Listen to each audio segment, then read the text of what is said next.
No. No, just, it's 2:14 and it's at 2:15.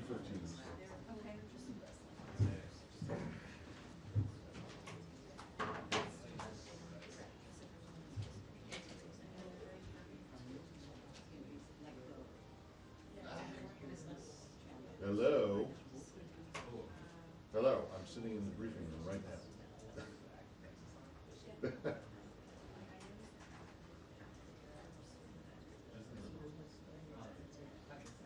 Okay. Okay.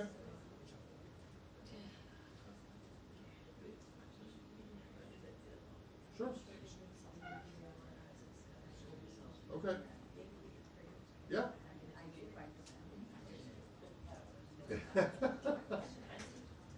Yes. Indeed it is. It's not a problem. Okay, bye. Dear, how are you? I'm good. How are you?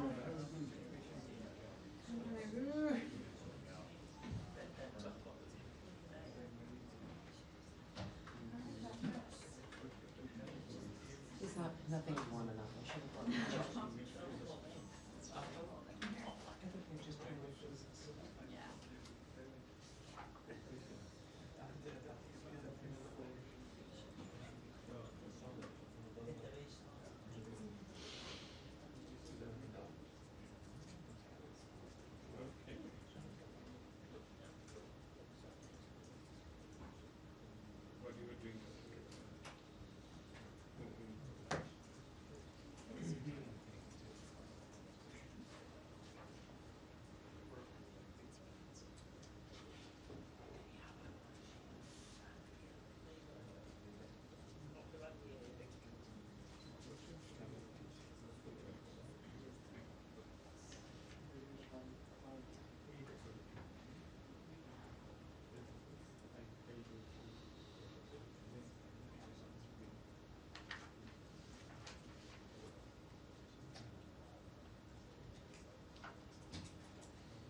Frantic and not so much.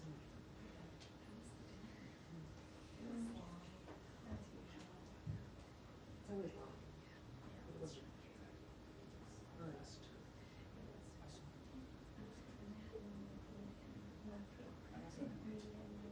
It was the Brits used to call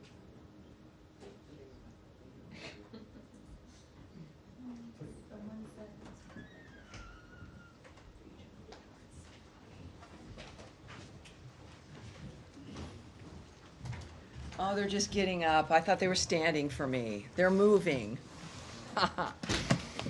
Thank you, ma'am. Oh, gosh, no. Did I come in too quickly? Maybe I did, for a change, but not too quickly, technically, obviously. Busy day.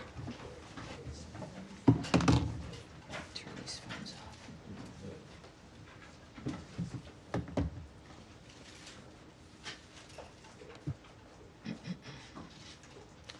Great. Hi, everyone. Hello.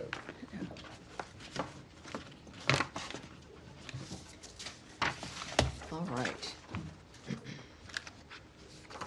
Thanks for being here.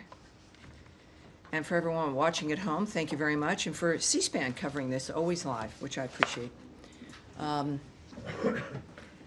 righty, so obviously a little bit of an announcement. Happy 100 days. I know this was on your calendar, wasn't it? It should be. Happy 100 days, everyone. Just hours after President Trump took the oath of office, Secretary of State Marco Rubio was confirmed in a historic bipartisan vote of 99-0. From day one, he got right to work, and I can certainly attest to that. As I said in my first briefing, Secretary Rubio promised to deliver a foreign policy grounded in President Trump's vision, one that would make America stronger, safer, and more prosperous. 100 days later, that promise is being kept. Secretary Rubio has returned the department to the fundamentals of diplomacy, engaging in the persuasion and power of face-to-face meetings around the globe, reminding our partners that being friends with the United States brings benefits that improve the quality of everyone's lives. Here at the State Department, we are rewarding performance based on merit, demanding accountability for every tax dollar spent, and ensuring every policy serves the interests of the American people. To restore integrity and results-driven foreign assistance, the Department and USAID have saved the American taxpayers billions of dollars by ending outdated and misaligned foreign aid programs. Instead, we are prioritizing core U.S. policies. That includes the life-saving response in Uganda, where more than 75 American experts worked hand-in-hand with local officials to officially end Uganda's 2025 Ebola outbreak, a tremendous global health achievement.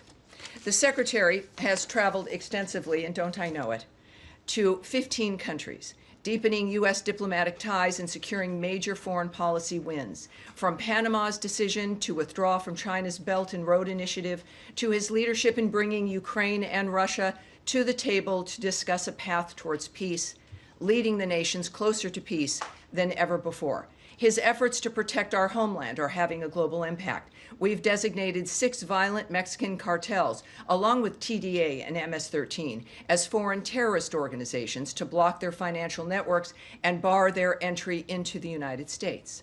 Our border is more secure than ever, and illegal crossings at our southwest border have dropped by 95% since 2024.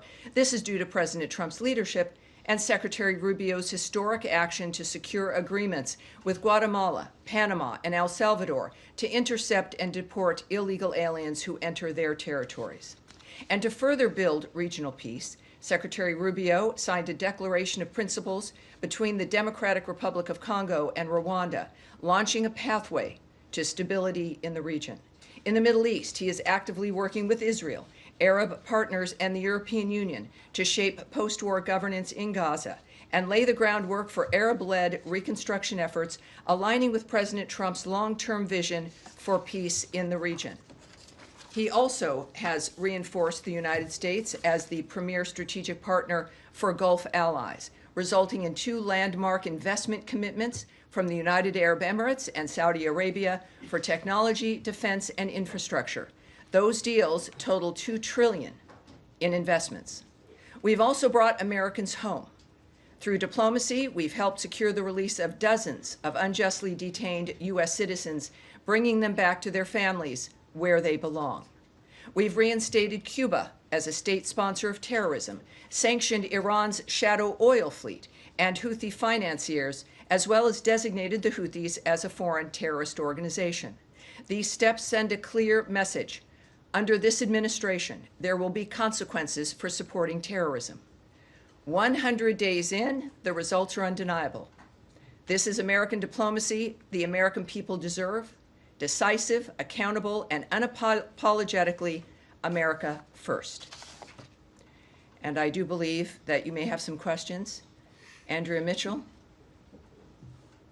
who is now surprised. Andrea? Hi, good afternoon. This is Andrea all- Mitchell. It was all set up. She is, well, she was thinking she had some extra time. But this afternoon, it's morning somewhere. In Los Angeles, it's the morning. In Hawaii, it's very early. What can I do for you? Or should I ask? I will go to Matt Lee first. I'll start. Well, no, No, I thought you were prepared. Shall we? It's fine. Finally, I'm asking the questions. fine with me. All right, here's what we'll do. We will go with Matt, and then I will come back to you. I just have 2 very brief. You set that up as who set this I up. did not. All right, sir. Wait a second. And now I've missed you. Everyone missed you. It was Yes, I'm notably sorry, I different was here in the away. room with you gallivanting around London for some reason. But here we are now. Waiting We're for all the together. Secretary who never showed up. Well, But okay. anyway, so listen, since I was away last week, and I know this came up last week, but I just want to try and get a fine point, put a fine point on it, which is that tomorrow is the 50th anniversary of the fall of Saigon, and the end of the Vietnam War. There have been reports that the U.S. has instructed or otherwise advised U.S. diplomats in Vietnam not to attend commemoration ceremonies. Is that true? Because the answer that we keep getting is that the U.S. and Vietnam are strong partners, and this, and they invited people, but there's no decision one way or another. So, is it correct that they've been told or advised not to attend? Well, you know, as well as most people here, if not even better, after decades, that I'm not going to discuss conversations that we've had with our diplomats here or overseas. But I will, in the event people are curious about the answer you expect, I will provide you an answer, and everyone else as well. The United States and Vietnam have a robust bilateral relationship, and we are committed to deepening and broadening those ties. We look forward to working with the Vietnamese government and the people of Vietnam to address shared challenges and opportunities.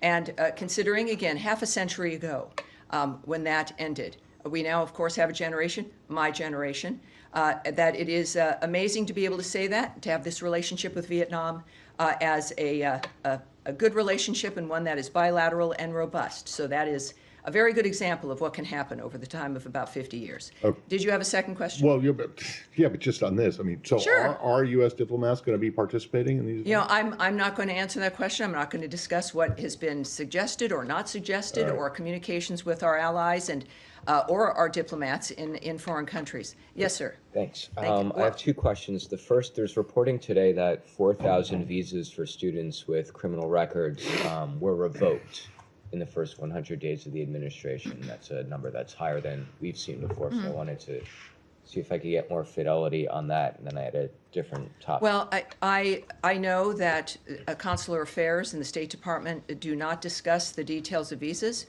We do not provide statistics. We do not discuss numbers. And so I would just remind people that certainly I wouldn't comment on a number that has been printed somewhere. What I can tell you is that it's something that we don't provide.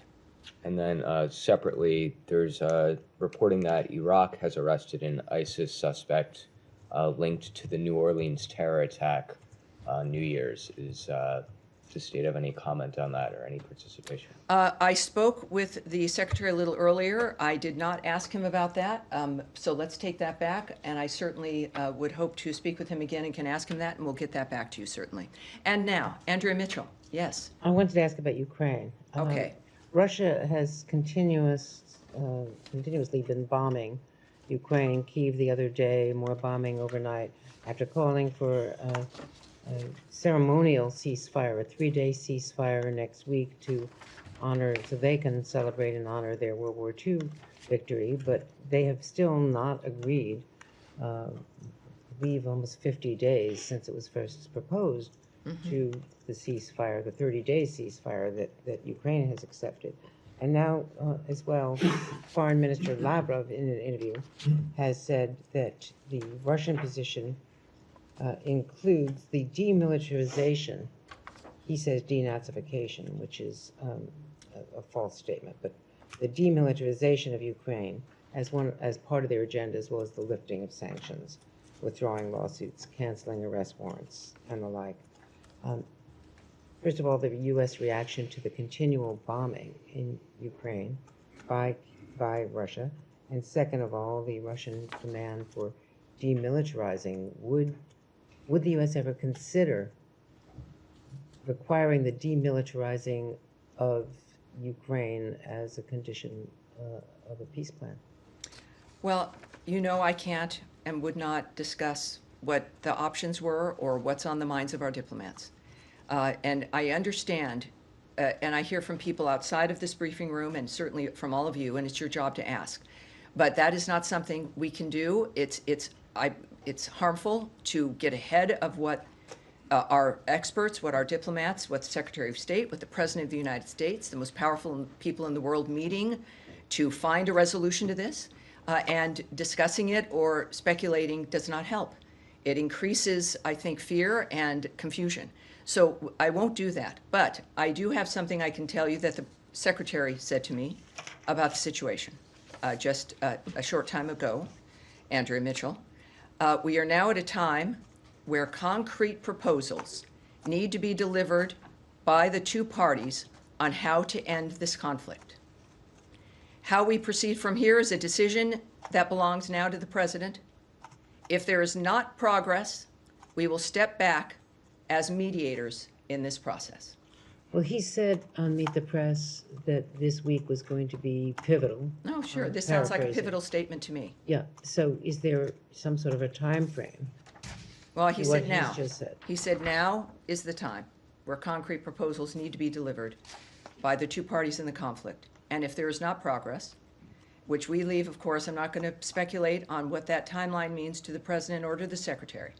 But that is a very distinct statement from the Secretary. Both the Secretary and the President are very transparent men, and the American people have been watching this process openly, which itself is kind of a new experience. But that is what he said to me just a little bit ago. Can you right. speak to his level of frustration with the process? It seems to be reflected in his statement. I will not channel the Secretary. He again, is very available. And he has been, again, you saw him this weekend on television, and he's a very clear, often unguarded, transparent man who cares about the nature of what is transpiring on this planet in a very unique position to make a difference. And that is what he wants to do. Yes, sir. Thank you, Tammy. Just to follow up on what the Secretary has said, you quoted him as saying concrete proposals need to be delivered by both sides. Proposals on what? Well, obviously, to end the conflict. So you I expect- mean, clearly, it's about what they've been working toward is a ceasefire, a complete, full, durable ceasefire, right? Not a 3-day moment so you can celebrate something else. A complete, durable ceasefire and an end to the conflict. Does this mean that the proposals that the United States had on the table, is it off the table now that you're seeking? I'm not going to speculate on what the statement that's been made here means about things that have existed or have been discussed before. It's just what he has said today, and I think it's clear Fair enough. And my second question on North Korea, they acknowledge finally that they apparently have sent their their soldiers to fight for Russia in Ukraine. Does this change your approach, your view to the conflict at all? And any response that you could come up with? Well, we know this is pretty simple. North Korea is not being helpful. They're not being helpful. There are other nations that also are facilitating this carnage, and their actions make it possible to continue. Third countries, like North Korea, have perpetuated the Russia-Ukraine war, and they bear responsibility for it. China? We continue, North Korea, I'm speaking about North Korea, and other third countries, like North Korea. We continue to be concerned by North Korea's direct involvement in the war, North Korea's military deployment to Russia, and any support provided by the Russian Federation to the DPRK in return must end. Russia's training of North Korean soldiers directly violates Security Council resolutions 1718, 1874, and 2270, which collectively impose a broad prohibition on providing or receiving military training or assistance to or from the DPRK. All right. Yes, sir. There's a Go ahead. conditional- Yes, sir. On the Middle East, UN Rights Chief Volker Turk today called for concerted efforts to end the Israeli blockade of the Gaza Strip, and Amnesty International accused Israel of committing a live-streamed genocide against Palestinians. We heard President Trump on Friday acknowledge the suffering of people in Gaza and the need for aid to go in. What is the department's view of the ongoing blockade, and will the Secretary push to lift it? And I have a second question. President Trump said just a few days ago that there is a very big need for medicine and food regarding, of course, Gaza and Gaza aid, and that we are taking care of it. What does And that again, mean? within the framework of the negotiations, the actions, the efforts, as we've discussed, I think every briefing, which is appropriate.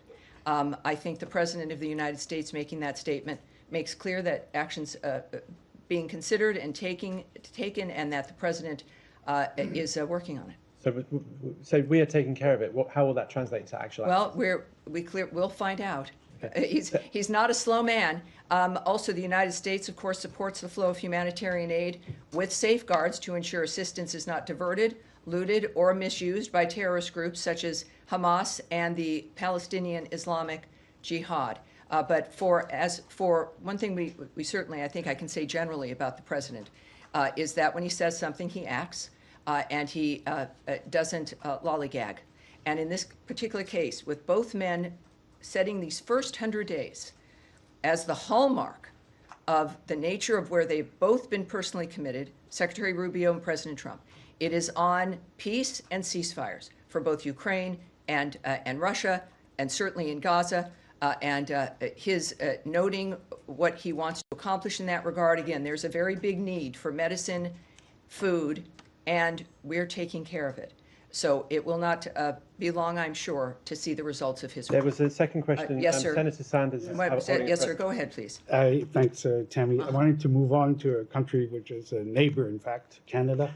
Unless mistaken, I haven't seen any official reaction by the White House or the State Department or officials on the election I have one. victory I have a last night of reaction, yes. Mark Carney Yes, as indeed. the Prime Minister. And he pledged today that a united Canada would confront the president. Well, Your here's what thoughts? we can say about Canada. The United States extends its congratulations to Prime Minister Mark Carney and his party on their win in Canada's recent federal elections. The U.S.-Canada relationship remains one of the most extensive in the world. We look forward to working with Prime Minister Carney's government, particularly on key issues such as trade fairness, combating illegal immigration, halting the flow of fentanyl and other dangerous drugs, and countering the Chinese Communist Party influence in our hemisphere. All right. Yeah, Daphne. Thank you. On Syria, we're reporting that the Syrian foreign minister is set to meet with senior U.S. State Department officials later today in New York. Who will he meet from state, and what will Washington's message be to him on sanctions relief? Well, of course, we know that we can confirm that some representatives of the Syrian interim authorities are in New York for various UN meetings, but you knew that. We continue to assess our Syria policy cautiously and will judge the interim authorities by their actions. We are not normalizing diplomatic relations with Syria at this time, and I can preview nothing for you regarding any meetings. I have no meetings at all to be able to describe or to confirm for you. Okay. Yeah. Are you? You have I a have follow-up? another I'll question follow on up. Cuba, but if there's other questions, I'm All sorry. right, go ahead. Cuba. All Okay, right. Cuba today arrested high-profile dissident Jose Daniel Ferrer for violating the terms of his parole just 3 months after releasing him from jail as part of a Vatican-brokered deal with the Biden administration. And Felix Navarro, another high-profile dissident, was also arrested. Does the State Department have any reaction to these arrests? Yes, we do. We strongly condemn the brutal treatment and unjust detention of Cuban patriots Jose Daniel Ferrer and his wife and young son, as well as Felix Navarro and other pro-democracy activists. We call for the immediate release of the hundreds of unjustly detained political prisoners and prisoners of conscience that the Cuban regime holds. All right, now who was somebody in the back? We were following up here. Syria? Yes. Yes, please. So go ahead. In the jails in Syria, there are around 9,500 terrorists from ISIS. And I wonder whether the United States is going to ease the sanctions so those terrorists in Syria don't take advantage of the situation there. Also, there was yesterday civil unrest near Damascus. I wonder whether you have any comment on that. Thank you. I cannot comment on the nature of what's happening inside of Syria or the nature of the reaction of our government or of the State Department. I'm sorry about that. Yes, sir. Spain and Portugal suffered yesterday a massive blackout. Has the United States provided any support to them, and does it have any information of what were the causes? Well, yeah, we're all curious about that. It was kind of terrifying to see for all of our friends in Spain and Portugal. One thing I can tell you, of interest, of course, also to the State Department, is that there was no impact on the operation of our missions in Spain or Portugal. Electricity was fully restored to our missions as of this morning. And at this point, I could just refer you to the governments of Portugal and Spain for further information about what has happened. I know they're looking into it, obviously, but at this point, I have nothing further. All right. Yes? Thank you, Tammy. Following up on your comments from Secretary Rubio on the Ukraine proposals, our understanding is Ukraine and the Europeans have presented a counter proposal to what was put on the table by the United States. Should we take this as a rejection of their counter proposal? I think you should take it as what the Secretary meant, which is that what is happening now is that what we expect from them are concrete proposals on how to end this situation. So that's his statement. I would not expand on it as those are the words he used for me. I think it's very, very distinct that now we are at the time where concrete proposals need to be delivered by the two parties on how to end the conflict. How we proceed from here is now a decision of the president's.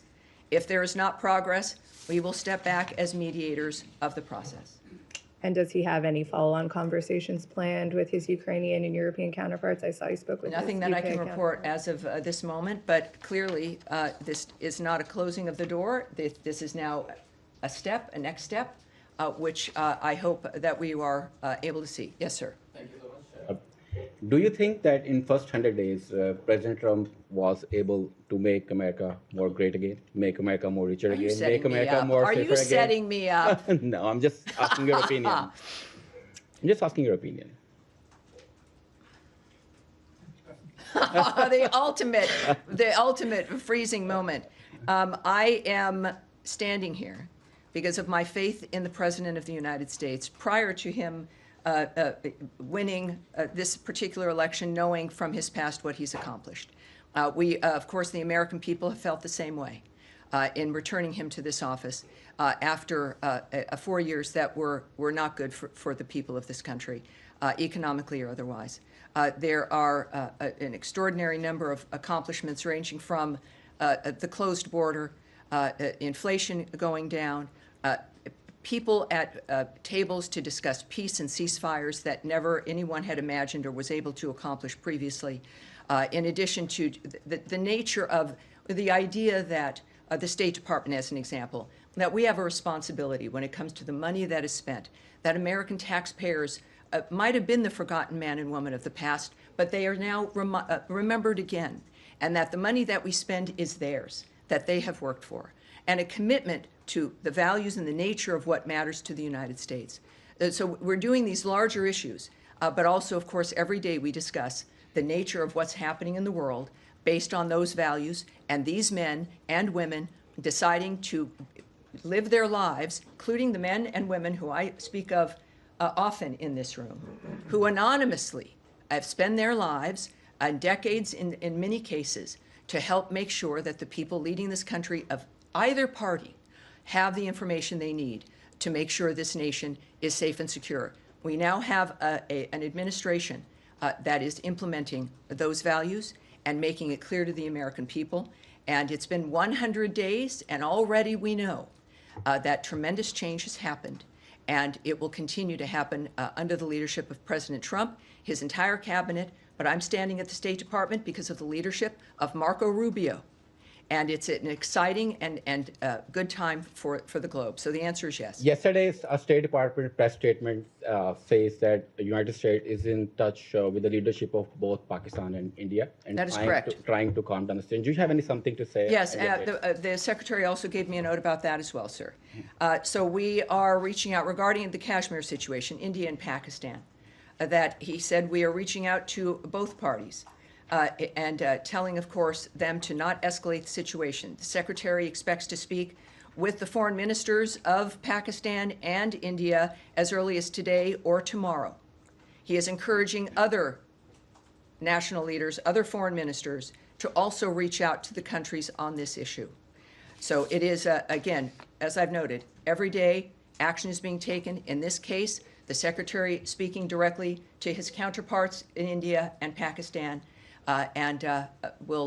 We expect certainly the impact he's usually had with the individuals he's spoken with, and certainly with President Trump's leadership, India and Pakistan, having those conversations. It's very important for them. And yes, sir, yes, I've been... There were, on Monday, 68 mostly Ethiopian migrants killed in a detention center in Yemen. Are you in a position to confirm now that this was U.S. military, the result of U.S. military action? I'm not prepared to speak about that. What I can tell you is that Houthi attacks continue to hinder international trade routes in the Red Sea region and have cost the global economy billions. That must stop.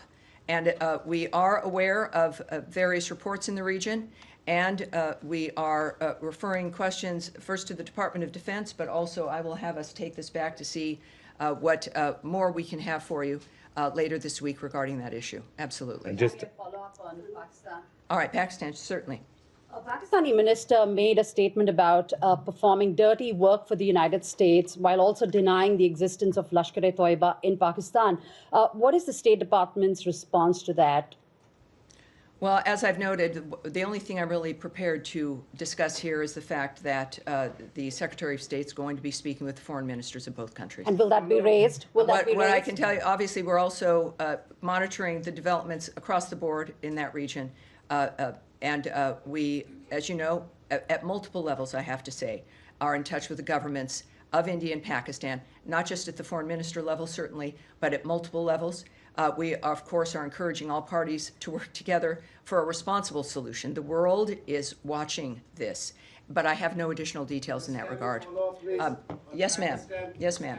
Yes. On whether there has been any further collaboration between the United States and Pakistan since Pakistan facilitated the arrest of an ISIS suspect last month. Yeah, I recall that we appreciated that arrest when it occurred, and I said so here at this podium. But at this point, I think what we should all be looking for is the results of the conversations the Secretary has today with the foreign ministers of both of those countries. Is Tammy on Pakistan follow, please? Yes, certainly. Go ahead. Congratulations on your 100 days completion. Thank you, sir. So the Secretary, Senor Rubio, already spoke to Pakistan Foreign Minister in these 100 days. But the problem is that the entire U.S. Congress has voted that the election last year were rigged. Recently, your congressional leaders went to Pakistan, which includes a general, a very respectable general. He said that things are not going well, and unelected leaders are ruling Pakistan illegally. So, Well, yes, yeah, this are is, these we the have a people very you sh- specific environment right now, with very specific requirements that the Secretary of State is taking care of and engaging in. And we're gonna leave it at that. And as a matter of fact, and I've got an event I need to be going to regarding. Just one on Yeah, as a matter of fact, Afghanistan. we'll take one Just more one question on perhaps Afghanistan. on this issue. The young man there with the glasses there in the center here. Yes, sir. I mean, moving to Indo-Pacific a little bit. First question on Taiwan. Today marks the first 100 days of Trump administration, but also marks the 100th day that we don't have an AIT chairperson yet. So when can we expect a new AIT chairperson? Second question being that I don't think Secretary Rubio has traveled to Asia. Does he have any plan to travel to Asia in near future and meeting with his Chinese counterpart in the near future? Thank you. Well, I don't have an answer to the first question. We can perhaps take that back and see if we can get something for you. And at this point in time, I don't have anything to report to you about the Secretary's travels. But what I will tell you as to what I am going to here is the Secretary meeting with families of Japanese abductees. He is going to be meeting with a delegation of the Japanese legislative members, family members, and advocates for Japanese citizens abducted by North Korea.